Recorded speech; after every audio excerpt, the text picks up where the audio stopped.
الحمد لله وكفى وسلام على عباده الذين اصطفى أما بعد فأعوذ بالله من الشيطان الرجيم بسم الله الرحمن الرحيم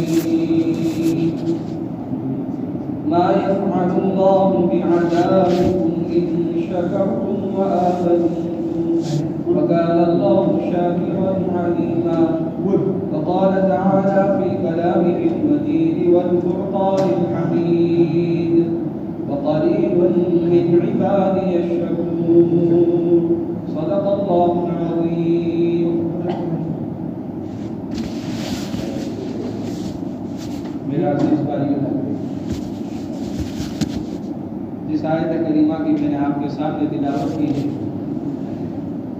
اس آیت کریمہ کے اندر رب تبارک و تعالی نے ایک بہت ہی خوبصورت انداز میں اور یوں کہے کہ بہت ہی پیارے انداز میں عجیب مضمون کو نقل کیا ہے.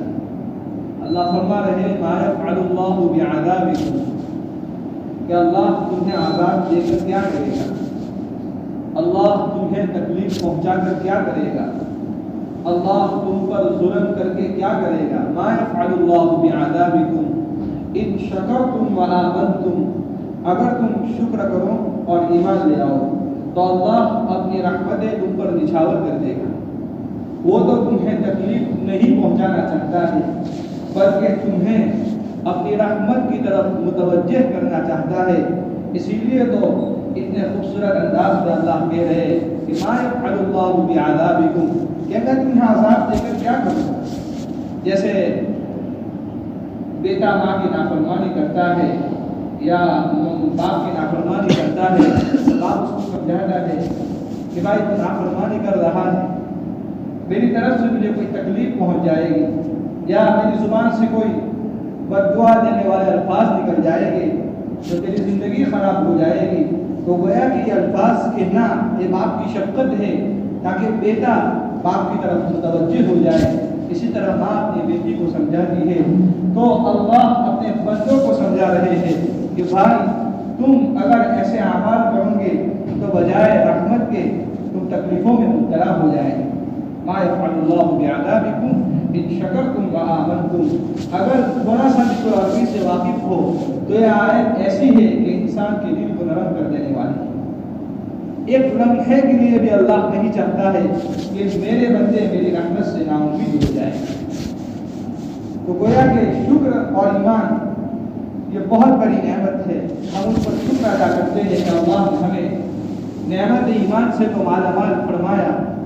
اب ضرورت اس بات کی ہے کہ اس نعمت پر ہم شکر گزاری کریں اور ایمان کے تحت جتنی نعمتیں ہیں ان نعمتوں پر بھی شکر گزاری کریں.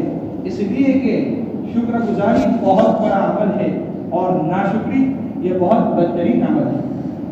اسی لیے جا بجا رب تبارک و تعالی نے اس مضمون کو قرآن مجید میں چھیڑا ہے. فرمایا وقلیل من عبادی الشکور، کہ میرے شکر گزار بندے. اللہ کہہ رہے ہیں وقلیل اور من عبادی، لطف بڑھا دیا کہ میرے شکر گزار بندے اس دنیا میں بہت تھوڑے ہیں، ناشکرے زیادہ ہے. اسی لیے کامل کو کامل اسی لیے کہتے ہیں کہ شرک یہ سب سے بڑی ناشکری ہے اور ایمان یہ بہت بڑی شکر گزاری ہے. تو اللہ نے مجھے اور آپ کو ان چیزوں سے نوازا ہے تو بس ضرورت اس بات کی ہے کہ ہم ان نعمتوں پر شکر گزاری کریں. اور اللہ شکر گزار بندے کو میرا کہہ رہے ہیں کہ وہ قلیل من عبادی الشکور، کہ شکر گزار بندے تو میرے ہیں، ناشکرے میرے نہیں ہو سکتے. تو ہماری زندگی میں انسان بچپن سے لے کر پھر جوانی پھر بڑھاپا قسم قسم کی نعمتوں سے اللہ نے ہمیں نواز رکھا ہے، لیکن ہمارا ذہن متوجہ ہی نہیں ہوتا. اسی لیے جو اعمال کی ہمارے اندر رغبت ہونی چاہیے، جو اعمال کا شوق ہونا چاہیے، جو اعمال کا جذبہ ہونا چاہیے وہ ہمارے دلوں سے ختم ہو چکا ہے.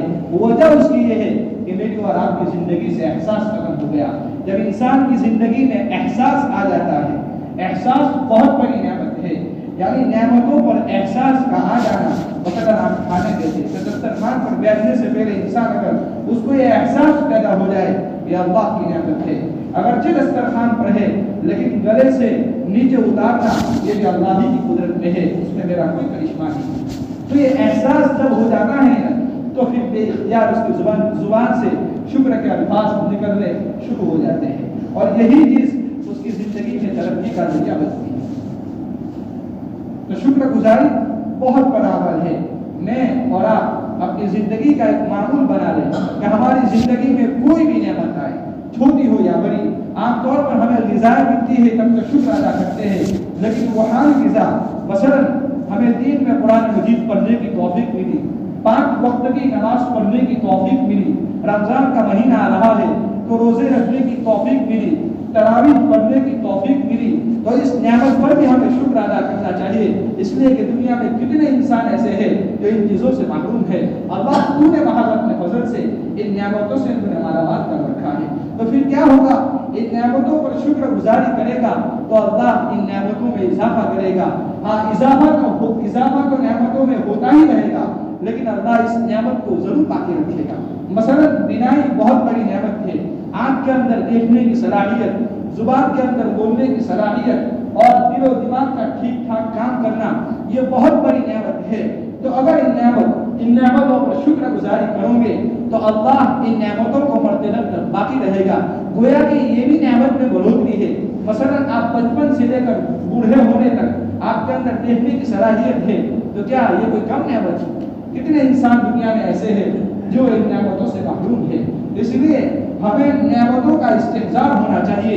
اس لیے قرآن مجید میں جب نعمتوں کا تذکرہ ہوا تو اللہ نے بہت خوبصورت انداز میں جا بجا اس کا تذکرہ کیا، وَإِن تَعُدُّوا نِعْمَتَ اللَّهِ لَا تُحْصُوهَا، کہ اگر تم اللہ کی نعمتوں کو شمار کرنا چاہو، گننا چاہو تو تم شمار نہیں کر سکتے ہو، بے شمار نعمتیں ہیں، لیکن اللہ نے ایک نعمت کے متعلق مستقل لفظ استعمال فرمایا، جیسے یا ایھا الذین آمنوا قوا انفسکم، کہ ایمان والو تم اپنی ذات کی فکر کرو۔ اس کے بعد قرآن کہتا ہے وَأَهْلِیکُمْ نَارًا، اور اپنے خاندان والے کی فکر کرو۔ گویا کہ انفسکم، کہ تم اپنی ذات سے باخبر ہو جاؤ تو دوسروں کو بھی باخبر کر دو گے، اور اگر تم اپنی ذات ہی سے بے خبر رہے تو دوسروں کو کہاں باخبر کر سکتے ہو؟ تو جہاں اپنی ذات کی فکر کے متعلق قرآن نے انفسکم کا استعمال فرمایا، جب نعمتوں کا تذکرہ ہوا تو رب تبارک و تعالی نے وہی لفظ وفی انفسکم افلا تبصرون، اللہ فرما رہے ہیں بھائی دوسری نعمتوں کا تذکرہ چھوڑو، دوسروں کی فکر چھوڑو، پہلے اپنے ہی ذات میں غور کر لو۔ وفی انفسکم، سر کے بالوں سے لے کر پیر کے ناخن تک ایک نعمتوں کا جہاں ہے، انسان اپنے بدن ہی میں غور کر لے۔ اس لیے اللہ شکایت کرتے ہیں افلا تبصرون، کیا تم دیکھتے نہیں ہو تمہارے اندر ہم نے کیسی کیسی نعمتیں رکھی ہے؟ اسی لیے ہمیں بیت الخلاء سے جب ہم باہر نکلتے ہیں فوراً نبی اکرم صلی اللہ علیہ وسلم نے ایک دعا سکھلائی، غفرانک الحمدللہ الذی اذھب عنی الاذی وعافانی، کہ اللہ میں آپ سے معافی چاہتا ہوں۔ تو کیوں بیت الخلاء میں کوئی غلط کام ہوا کہ نبی فوراً معافی چاہ رہے ہیں؟ بات دراصل یہ ہے کہ اتنا وقت بغیر یاد الہی کے گزرا تو نبی اس پر بھی معافی چاہ رہے ہیں کہ مومن کا وقت ہر وقت یاد الہی میں رہتا ہے، اور اس کے بعد الحمدللہ الذی اذھب عنی الاذی وعافانی، کہ تمام تعریف اس اللہ کے لیے ہے جس نے اندر کی نجاستوں کو، اندر کی تکلیف دینے والی چیزوں کو عافیت کے ساتھ باہر نکال دیا۔ تو نجاست کا باہر نکالنا یہ بھی اللہ ہی کا کام ہے۔ جس کو یہ تکلیف ہوتی ہے وہ انسان بہت پریشان رہتا ہے، ہاسپٹلوں میں ایسی نالیاں اس کے اندر رکھی جاتی ہے تب جا کے نعمتیں باہر نکلتی ہے، لیکن اللہ نے مجھے اور عافیت کے ساتھ یہ سب چیزیں دے رکھی ہے، اس لیے ہم کو احساس نہیں، مقام احسان تک انسان پہنچ جائے تب سے اس کا احساس باقی رہنا چاہیے، تب جا کے وہ صحیح معنوں میں زندگی گزار سکتا ہے۔ اور اللہ نے جا بجا اس مضمون کو چھیڑا ہے۔ انسان اگر ان مضامین پر غور کرے، ثم لآتینہم، شیطان نے بات کہی تھی ثم لآتینہم من بین ایدیہم ومن خلفہم وعن ایمانہم وعن شمائلہم، فرمایا میں انسانوں کو ہر طرف سے گمراہ کروں گا، چاروں جگہ، اور آگے سے بھی، پیچھے سے بھی، دائیں سے بھی اور بائیں سے بھی، چاروں طرف سے میں ان کو گمراہ کرنے کی کوشش کروں گا۔ اور پھر ایک لفظ استعمال کرتا ہے قرآن وَلَا تَجِدُ أَكْثَرَهُمْ شَاكِرِينَ، فرمایا ان میں سے آپ اکثر کو ناشکر پاؤ گے۔ ایسا نہیں کہا کہ بے نمازی، ایسا نہیں کہا کہ شرابی بناؤں گا، ہاں بدکاری میں مبتلا کر دوں گا، نہیں، اس کو ناشکرہ بنا دوں گا، اس لیے کہ ناشکری بہت برا عمل ہے اور شکر گزاری بہت اونچا عمل ہے۔ اور ڈاکٹر عبدالحی صاحب رحمۃ اللہ علیہ فرمایا کرتے تھے کہ یہ ایسی عبادت ہے، یہ ایسی عبادت ہے کہ اس میں ریاکاری بھی نہیں، اس میں دکھلاوا بھی نہیں۔ مثلاً آپ کھانے گئے تھے، نعمت آئی اور آپ نے دل ہی دل میں سوچ لیا اور اسی کیفیت کے ساتھ اب اللہ تک پہنچ گئے، اڑوس پڑوس والوں کو بھی اس کا احساس نہیں ہوا، تو اس میں بھرپور اخلاص ہے، نام و نمود اور شہرت نہیں ہے، اس میں اخلاص بڑا ہوا ہے، یہ بہت اونچا عمل ہے۔ اس لیے تو اللہ نے تاکید کے ساتھ کہ وہ قلیل من عبادی الشکور، کہ میرے شکر گزار بندے بہت تھوڑے ہیں۔ حضرت عمر فاروق رضی اللہ تعالیٰ عنہ کے زمانے میں ایک دیہاتی دعا مانگ رہا تھا کہ اللہ مجھے قلیل بندوں میں شامل فرما لے، قلیل بندوں میں شامل فرما لے، یعنی تھوڑے بندوں میں۔ تو حضرت عمر رضی اللہ تعالیٰ عنہ کا گزر اس دیہاتی کے پاس سے ہوا تو اسے پوچھا کہ آپ کی دعا بڑی نرالی لگ رہی ہے، مجھے بھی سمجھ میں نہیں آ رہی، آپ کیا کہنا چاہتے ہیں؟ تو اس نے اسی آیت کی طرف اشارہ کیا کہ اللہ کہہ رہے ہیں کہ میرے شکر گزار بندے بہت ہو رہے ہیں، تو میں چاہتا ہوں ان تھوڑے بندوں میں میرا بھی شمار ہو جائے۔ تو یہ چیزیں ہیں کہ نعمتوں کا استحصال، اور اللہ سے ہمیشہ دعائیں مانگتی رہنی چاہیے کہ اللہ نعمتیں ملنے کے بعد تحمل عطا فرما۔ رمضان کا مہینہ ہے، اگر نعمت ہے اور ہمارے اندر تحمل نہیں ہے تو بجائے اعمال صالحہ کے اعمال بد میں مبتلا ہو جاتے ہیں۔ نعمتوں کا تحمل یعنی کیا مطلب؟ نعمتوں کو برداشت کرنے کی طاقت۔ مثلا اللہ نے دنیا کی نعمتوں سے آپ کو نواز رکھا ہے، پیسے ہیں لیکن برداشت کرنے کی طاقت نہیں ہے، تو بجائے اچھے کاموں میں خرچ کرنے میں برے کاموں میں خرچ کرنے لگ جاتا ہے۔ یا اخروی نعمت اللہ نے دی، 5 وقت کی نماز پڑھنے کی توفیق کسی کو مل گئی، کسی کو تہجد کی توفیق مل گئی، کسی کو قرآن مجید کی تلاوت کرنے کی توفیق مل گئی۔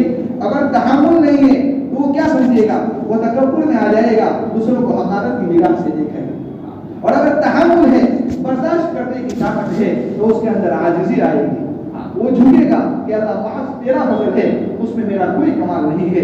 نبی اکرم صلی اللہ علیہ وسلم اتنی عظیم الشان ہستی، لیکن اما عائشہ نے سوال کیا نبی اکرم صلی اللہ علیہ وسلم سے، کیا آپ بھی اللہ ہی کے فضل سے جنت میں جائیں گے؟ اللہ کے نبی نے فرمایا اما عائشہ سے، ہاں میں بھی اللہ ہی کے فضل سے جنت میں جاؤں گا۔ سوال اٹھایا لوگوں نے، کیا نبی کے اعمال ایسے نہیں تھے جس کی بنیاد پر جنت میں جا سکے؟ ہمارا ایمان ہے، یقین ہے کہ تمام نبیوں سے اعلیٰ عمل ہمارے نبی کے تھے، لیکن نبی کو اللہ کی جتنی معرفت ہوتی ہے غیر نبی کو نہیں ہوتی، جیسے عالم کو اللہ کی جتنی معرفت ہوتی ہے غیر عالم کو نہیں ہوتی، اس لیے کہ عالم کے پاس علم ہے اور اس کے پاس الفاظ ہے، اللہ کو منانے کے طریقے ہیں۔ جیسے کوئی ہنر سیکھنے والا، تجارت کرنے والا تاجر جب اس فن میں لگتا ہے تو وہ ماہر بن جاتا ہے۔ جب علم یہ بہت بڑی دولت ہے، جب انسان اس میں سوار ہوتا ہے پھر معرفت کے دروازے کھل جاتے ہیں۔ تو اللہ کے نبی فضل کہہ رہے ہیں کہ میں بھی اللہ ہی کے فضل سے جنت میں جاؤں گا۔ حضرت مولانا شیخ علی تھانوی رحمۃ اللہ علیہ نے بڑا خوبصورت جواب دیا۔ آخر اللہ کے نبی نے ایسا کیوں مانگا جبکہ آپ کے بعد اعمال ایسے تھے؟ آپ کے متعلق تو کہہ دیا تھا لیغفر لک اللہ ما تقدم من ذنبک وما تأخر، اگلے پچھلے سارے گناہ آپ کے معاف تھے، پھر بھی آپ اتنی عاجزی کر رہے ہیں، اللہ ہی کے فضل سے جنت میں جاؤں گا۔ تو حضرت مولانا شیخ علی تھانوی رحمۃ اللہ علیہ نے بڑا خوبصورت جواب دیا، فرمایا میرے اور آپ کے اعمال اور نبی کے اعمال، دنیا میں جتنے پھنسنے والے انسان ہیں ان تمام کے اعمال محدود ہے، تو بندہ بھی محدود مل سکتا ہے اور اللہ کا فضل لامحدود ہے۔ نبی کیسے یہ برداشت کر سکتے ہیں کہ لامحدود فضل کے ساتھ داخل ہو جاؤ؟ اس لیے نبی لا فضل محدود میں داخل ہونے کے لیے اب عائشہ سے یہی جواب دیا کہ میں بھی یہی چاہتا ہوں، اللہ کی عطائے لامحدود، اللہ کی بخشش کے لامحدود، ہماری عطائے محدود، ہماری رحمتیں محدود اور اللہ کی رحمتیں لامحدود ہے۔ تو نبی چاہتے ہیں کہ میں لامحدود اعمال کی طفیل، لامحدود فضل کے طفیل جنت میں داخل ہو جاؤں۔ تو یہ چیز تھی انبیاء جن کے لیے سب کچھ معاف تھا، اس کے باوجود اللہ کے دربار میں اتنی عاجزی، اور میری اور آپ کی زندگی میں کوئی عاجزی نہیں۔ اصل میں ہمیں استحزار ہی ختم ہو گیا، زندگیوں سے نعمتوں کا استحزار ختم ہو گیا۔ واقعی جس کو نعمتوں کا استحزار نصیب ہو جائے وہ چٹائی پر بیٹھ کر دال بھی کھائے گا، لیکن اس کو وہ لطف ملے گا جو بادشاہوں کو بھی نہیں ملا کرتا ہے۔ میں تو یوں کہا کرتا ہوں، صرف نعمت کو دیکھ کر ہی اس کا دل بھر جائے گا، پھر اس کی آگے والے لذت کا کیا پوچھنا، کیونکہ اس کو نعمتوں کا استحضار ہے. اس لیے ہمارے اکابرین کے چہروں پر بشاشت رہتی تھی، ان کے چہرے کھلے ہوئے رہتے تھے. کیا وجہ تھی؟ وہ ہر وقت نعمتوں کے استحضار میں رہتے تھے. جو یہ چیزیں ہیں قرآن مجید نے کہا وہ یتفکرون فی خلق السماوات والارض، کہاں آسمان اور زمین کی بنائی میں غور کیجیے کہ کیسا بنایا اللہ نے آسمان. جب یہ چیزیں میری اور آپ کی زندگی میں آئے گی، اس کے بعد جو لطف آئے گا زندگی گزارنے میں، ہاں اس کے لیے کوئی الفاظ نہیں، ایسی لذت ملے گی. اس نے نبی اکرم صلی اللہ علیہ وسلم نے مختصر دعا بتلاتا ہوں. یہ دعا سے بلائی اللہم انی اسألک العافیہ ودوام العافیہ والشکر علی العافیہ. بھائیو ذرا دھیان سے سنیے، اس دعا کو یاد کر دیجیے. اللہم انی اسألک العافیہ ودوام العافیہ والشکر علی العافیہ. کہ نبی نے عافیت کا سوال کیا. نمبر ایک کیا مطلب؟ مثلا آپ کے اندر دیکھنے کی صلاحیت ہے، عافیت ہے کہ نہیں؟ بدن صحیح کام کر رہا ہے، عافیت ہے کہ نہیں؟